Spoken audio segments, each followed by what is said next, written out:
Bonjour, je m'appelle Nicolas Marquis, je suis l'auteur du blog Mon Burnout à moi. J'ai fait un burn-out fin décembre 2013 et ça a été un moment très compliqué. Je l'ai fait à la suite d'une surcharge de travail, mais aussi surtout parce que la société connaissait des difficultés. Et du coup, j'étais le seul à pouvoir, enfin disons que mon patron, se reposait à 100 sur moi et du coup, c'est moi qui ai fait entre guillemets «obstacle» à toutes les difficultés et au début, voilà, j'ai commencé à travailler, sans compter les heures. Je me rendais pas compte que le matin, je checkais mes mails, le soir, en rentrant, c'était pareil, il fallait que je sois sur l'ordi, il fallait que je traite, un dossier urgent, j'étais à fond, sachant qu'en plus, je l'ai pas précisé, mais c'était mon nouveau travail. J'avais commencé, c'était l'été 2012 et le burn-out est intervenu en septembre 2013. Ouais, donc j'ai mis 1 an en fait à basculer, du côté obscur. Bon, du coup, il y a eu plusieurs choses, comme je disais tout à l'heure, qui ont fait qu'en plus, voilà, ça a accentué l'effet du burn-out. J'ai été papa pour la deuxième fois en début décembre. Moi, le petit avait du mal à faire ses nuits, donc en plus j'étais fatigué. Mon nouveau travail me prenait beaucoup de temps. Bon bref, du coup, j'ai craqué. C'était en décembre. Voilà, j'arrivais plus à tenir la cadence, donc la société donc avait des difficultés, que je me décrédibilisais auprès des clients, des fournisseurs, des salariés. Enfin, j'étais commercial, directeur commercial. On pouvait pas payer les fournisseurs, donc mon boss, je lui demandais à chaque fois, bon, mais comment on peut faire? Donc on mettait en place des échéanciers. J'arrivais à gagner entre guillemets du temps. Les échéanciers, on les tenait pas. Et moi, je répondais plus au téléphone, quoi. Je savais plus quoi dire aux fournisseurs. Après les salariés, pareil, quoi. Il y avait des retards dans les payes, donc il fallait leur expliquer tout ça, et c'était toujours moi qu'on appelait parce que j'étais tout seul en fait. Ils se reposaient sur moi 100 comme je le disais, donc ça a été un moment très, très, très difficile.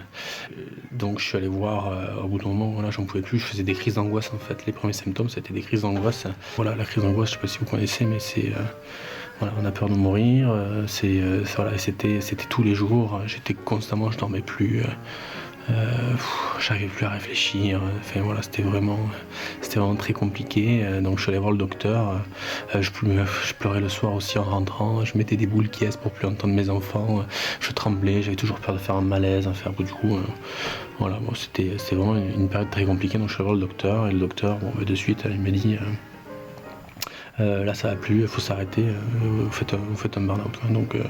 Donc il m'a arrêté. J'ai été arrêté pratiquement plus de mois, et puis voilà. Bon, après j'ai eu la chance d'avoir un boss quand même qui était très compréhensif, donc je lui ai parlé de mon problème, je lui ai dit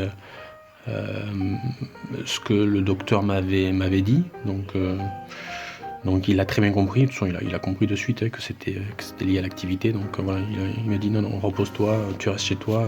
Donc voilà, ça c'est une chance déjà d'avoir eu cette relation avec mon boss. Donc j'étais arrêté 1 mois, et puis là, du coup, j'étais sous traitement. Voilà, exactement, c'était du Séroplex. Euh, et voilà, donc c'est vrai que ça a mis du temps à aller mieux, parce que le Séroplex, je sais pas si vous connaissez, mais bon voilà, ça met du temps, ça arrive pas, on prend pas le cachet, et puis le lendemain, c'est beau, tout est beau. Non, c'est pas comme ça que ça se passe, donc ça a mis presque 3 semaines chez moi, voilà, parce que ça commence à faire effet, mais ça a fait effet. Voilà, donc petit à petit, voilà, j'ai repris entre guillemets goût à la vie, mais j'ai mis des choses en place en fait qui m'ont permis de pas rechuter en fait. J'ai mis des choses en place, des choses toutes simples, hein. Le téléphone, déjà j'arrivais chez moi, j'ai coupé les mails automatiques, donc voilà, je rentrais, je ne savais plus si on m'avait écrit ou si on m'avait pas écrit, et je m'en foutais. Je profitais de ma famille. Voilà, j'ai repris à faire du sport petit à petit.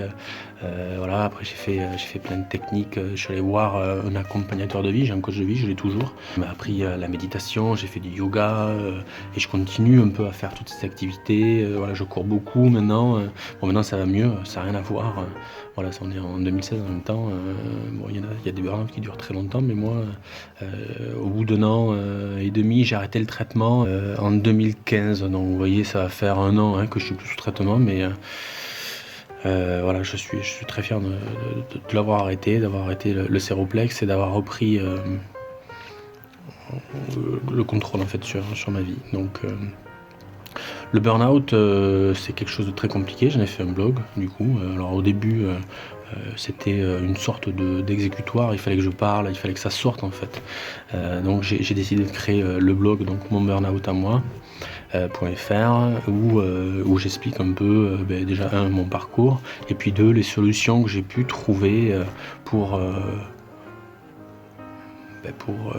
essayer de vaincre et de surpasser en fait cette maladie quoi, même si elle n'est pas encore reconnue. Voilà quoi, voilà. Donc j'essaie d'apporter des solutions, j'aimerais bien faire des témoignages, voilà. Donc pour l'instant il y a que moi qui ai fait un témoignage, mais bon j'aimerais bien l'alimenter.